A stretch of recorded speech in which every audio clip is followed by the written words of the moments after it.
મને આ સમાજમાં સૌથી ખતરનાક જો કોઈ લાગતું હોય ને તો એ યુવાનો નથી, વૃદ્ધો છે. કારણ કે આ લોકો ભય વગર જીવે છે. જુઓ, હું તમને એક વસ્તુ કરું. શ્રીમદના ભાવ વધ્યા, સોનાના ભાવ વધ્યા, વિમાનોના ભાવ વધ્યા. હા, એ વૃદ્ધ માણસે તો ક્યાં ઉભા થવું છે? પોતાના ઓટલા ઉપર.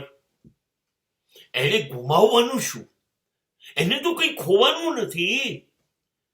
યુદ્ધ થયું, એને શું ખોવાનું? કોંગ્રેસના બદલે બીજેપી આવી, એને શું ખોવાનું? રેમંડ અને ગ્વાલિયરના ભાવ વધી ગયા કપડાના, એને શું ખોવાનું?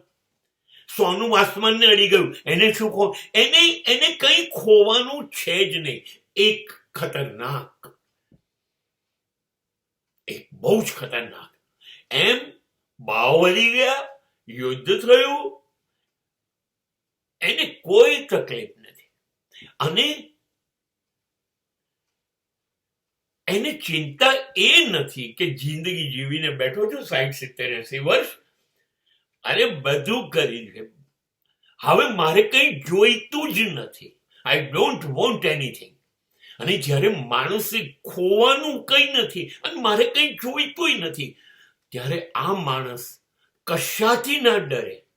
મારે કંઈ જોઈતું જ નથી અને મારી પાસે કંઈ છે જ નહીં, તો લઈ શું લેશો?